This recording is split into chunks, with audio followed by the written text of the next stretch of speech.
ہمارا ان کے ساتھ ایک بڑا طویل دور ہے مجاہدین میں اور طالبان میں فرق کیا ہے. ویکیوم جو ہے اس کے اندر اب آ کر ہمارے دشمن جو ہے اس کے اندر بیٹھنے کی کوشش کر رہے ہیں. افغانستان کی سرزمین سے پاکستان کے اندر اگر اس قسم کے معاملات ہوں گے تو پھر ہمارے تعلقات جو ہے وہ دن بدن خرابی کی طرف. دوبارہ سے آپ کو پروگرام میں خوش آمدید کہتے ہیں. ناظرین، استنبول میں پاکستان اور افغانستان کے مابین مذاکرات کا آغاز ہو چکا ہے اور اطلاعات کے مطابق گزشتہ روز پہلے مصالحت کاروں نے دونوں ممالک کے وفود سے علیحدہ ملاقات کی.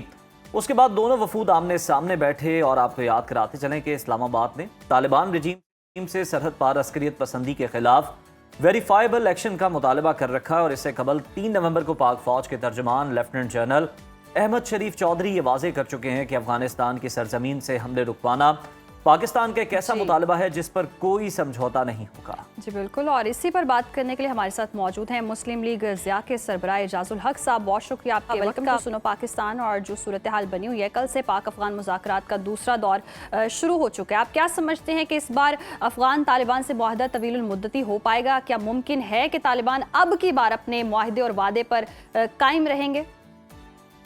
امید تو ہے. دیکھیں، پاکستان کو انگیج رہنا چاہیے، طالبان کے ساتھ اتنی دوریاں نہیں اختیار کرنی چاہیے کہ جو ایک ویکیوم کریٹ ہو جائے اور اس ویکیوم کو جس طرح اب ہو رہا ہے کہ ہمارے دشمن آگے اس کو فل کر لیں. صحیح. ہمارا ان کے ساتھ ایک بڑا طویل دور ہے. ہمارے لوگ یہ نہیں سمجھتے کہ جہاد افغانستان میں اور موجودہ صورتحال میں فرق کیا ہے، مجاہدین میں اور طالبان میں فرق کیا ہے. وہ ایک چیز اس کو سب کو ایک نتھی کر کے تو پھر مخالفت شروع کر دیتے ہیں، اور جب آپ مخالفت کرتے ہیں تو ایک ویکیوم کریٹ ہو جاتا ہے اور وہ ویکیوم جو ہے اس کے اندر اب آ کر ہمارے دشمن جو ہے اس کے اندر بیٹھنے کی کوشش کر رہے ہیں. تو ہمارے جو افغانستان کے ساتھ تعلقات ہیں، جو پاکستان نے قربانیاں دی ہیں اور جو اتنی بڑا ہم نے جہاد جو ہے وہ ایک اس صدی کا سب سے بڑا ایک معجزہ تھا، وہ جب کامیابی کے ساتھ معاملات ہو گئے ہیں تو اب اس معاملے کو دوریاں نہیں لانی چاہیے. ہاں، یہ بات افغان طالبان کی حکومت کو بھی پتہ ہے اور ہمیں بھی پتہ ہے کہ جو پاکستان کے اندر انسرجنسی ہو رہی ہے، دہشت گردی ہو رہی ہے، اس کی جڑیں اور اس کی بیسز افغانستان کے اندر ہیں. یہ اب ان کو ذمہ داری دکھانی پڑے گی کہ ہمارے بارڈر سے یا تو ان کو دور لے جائیں یا پھر وہاں سے افغانستان کی سرزمین سے جو ہمارے بھائی ہیں، ہمارے دوست ہیں، پاکستان کے اندر اگر اس قسم کے معاملات ہوں گے تو پھر ہمارے تعلقات جو ہے وہ دن بدن خرابی کی طرف جائیں گے. اعجاز صاحب، اب دیکھا جائے تو یہ وہ افغان طالبان ہیں جن کو امریکہ کے خلاف پاکستان نے سپورٹ کیا، رشیا کے خلاف سپورٹ کیا، لیکن بدقسمتی سے گزشتہ 3 سالوں میں پاکستان میں دہشت گردی انہی کی وجہ سے دوبارہ سر اٹھا چکی ہے.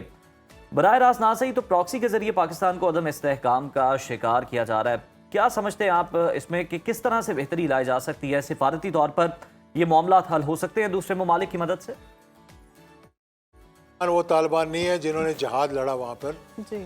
یہ طالبان وہ طالبان نہیں ہیں جن کی پاکستان نے سرپرستی کی. 9/11 کے بعد جو حملہ ہوا امریکہ نے کیا، اس میں پاکستان طالبان کے ساتھ نہیں کھڑا ہوا تھا بلکہ امریکہ کے ساتھ کھڑا ہوا تھا. اگر آپ کو یاد ہو کہ جب وہ تھریٹ کیا تھا پاکستان کو، جس کو بعد میں جنرل مشرف نے نہیں مانا، تو وہ طالبان کو مجاہدین کے ساتھ آپ ریلیٹ نہیں کر سکتے. ہاں، ان طالبان نے بھی امریکہ کو اس حد تک گھٹنے ٹیکنے پر مجبور کیا کہ ان کو وہاں سے جانا پڑ گیا، اور پاکستان کے ان کے ساتھ ایک بڑے قریبی اور اچھے درینہ تعلقات تھے. لیکن پھر جب سے یہ پراکسی چلنی شروع ہوئی ہے وہاں سے پاکستان کے خلاف، جب سے یہ تعلقات خراب ہوتے رہے، اور امریکہ کے انخلاء کے بعد طالبان کی حکومت کو چاہیے تھا کہ جو، اور یہ انہوں نے وعدہ بھی کیا تھا، مجھ سے وعدہ کیا تھا ایک ملاقات کے اندر کہ ہماری سرزمین جو ہے وہ پاکستان کے خلاف استعمال نہیں ہوگی، لیکن وہ ہو رہی ہے. اور جب وہ ہو رہی ہے تو پھر تعلقات تو لازمی بات ہے خراب ہونے. تو اس میں براہ راست پاکستان اور افغانستان کو بیٹھ کر بات چیت کرنی چاہیے. باقی تو ممالک کوشش کر رہے ہیں، ترکی، قطر ہو گیا، چین ہو گیا، کوئی بھی نہیں چاہتا کہ اس خطے کے اندر معاملات وہ خرابی کی طرف جائیں. لیکن جو بات آپس میں ہو سکتی ہے اتنے تعلقات کے بعد، وہ کوئی اور تیسری قوت آگر معاملات یقیناً ثالثی کا کردار بھی ادا کیا جا رہا ہے اور یہ معاملہ حل کرنے کی کوشش کی جا رہی ہے. اعجاز الحق صاحب ہمارے ساتھ موجود تھے, بہت شکریہ آپ کے وقت کا, اور جس طرح کی صورتحال ہم دیکھ رہے ہیں وی ہوپ کہ مذاکرات جو ہیں وہ کامیاب ہو سکیں. پاکستان کا یہی مطالبہ تھا جی کہ جو سرزمین ہے, افغان سرزمین ہے, اس کو دہشت گردی کے لیے استعمال نہ کیا جائے, پاکستان کے خلاف استعمال نہ کیا پاکستان تو جائے. ہمیشہ سے باہم امن کا داعی ہے اور اپنے تمام ہمسایوں سے نہ صرف امن بلکہ اچھے تعلقات بھی چاہتا ہے, بشرط یہ کہ وہ بھی اس پر آمادہ ہوں.